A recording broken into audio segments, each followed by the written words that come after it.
Kenapa Harley-Davidson hampir bangkrut tapi bisa bangkit lagi? Harley-Davidson hampir bangkrut pada akhir tahun 1960-an hingga awal 1980-an, akibat kombinasi kesalahan manajemen dan perubahan pasar yang tidak diantisipasi. Setelah diakuisisi oleh HMF pada tahun 1969, perusahaan lebih fokus pada peningkatan volume produksi dibandingkan kualitas.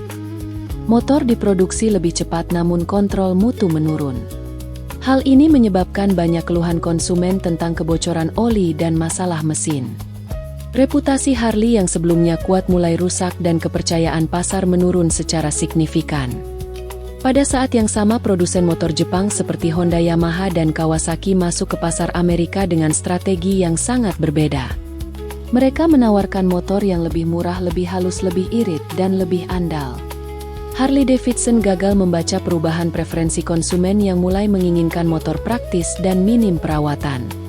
Ketergantungan Harley pada desain lama membuat mereka terlihat tertinggal secara teknologi. Penjualan turun tajam dan perusahaan berada di ambang kebangkrutan pada awal 1980-an. Titik balik terjadi pada tahun 1981 ketika sekelompok eksekutif internal membeli kembali Harley-Davidson dari AMF melalui Levrage Buiot. Manajemen baru melakukan evaluasi menyeluruh terhadap kesalahan sebelumnya. Fokus utama diarahkan kembali ke kualitas produk. Sistem manufaktur Jepang yang dikenal sebagai just-in-time diadaptasi untuk meningkatkan efisiensi dan mengurangi cacat produksi. Keputusan ini bukan sekadar teknis tetapi strategis karena bertujuan memulihkan kepercayaan konsumen.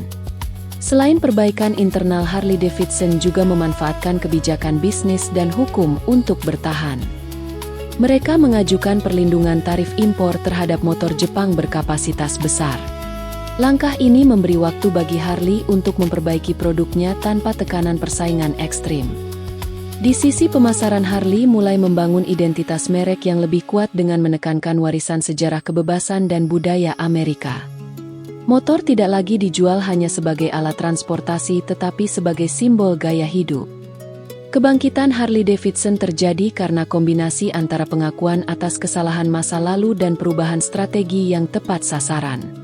Mereka berhenti bersaing pada harga dan teknologi semata lalu fokus pada diferensiasi merek dan loyalitas komunitas. Kesalahan fatal di masa lalu justru menjadi pelajaran penting yang membentuk arah bisnis baru. Dari hampir bangkrut, Harley-Davidson berhasil kembali menjadi salah satu merek motor paling ikonik di dunia. Dampak dari kebangkitan ini terlihat dalam cara Harley-Davidson mengelola produknya hingga hari ini. Perusahaan sengaja membatasi volume produksi agar eksklusivitas tetap terjaga dan nilai merek tidak turun. Mereka juga mengembangkan lini aksesori dan pakaian sebagai sumber pendapatan tambahan yang stabil. Strategi ini membuat Harley tidak hanya bergantung pada penjualan motor. Dengan mengubah diri dari sekadar produsen kendaraan menjadi perusahaan gaya hidup, Harley-Davidson membangun fondasi bisnis yang lebih tahan terhadap krisis pasar.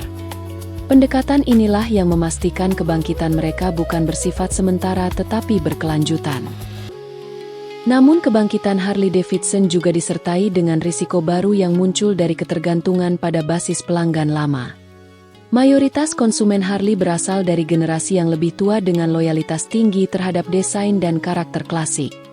Hal ini membuat perusahaan harus berhati-hati dalam berinovasi agar tidak kehilangan identitas inti. Beberapa keputusan ekspansi seperti percobaan masuk ke segmen motor kecil dan pasar global menunjukkan tantangan tersebut. Meskipun tidak selalu berhasil, langkah ini mencerminkan upaya Harley-Davidson untuk menyeimbangkan antara mempertahankan warisan dan menyesuaikan diri dengan perubahan pasar.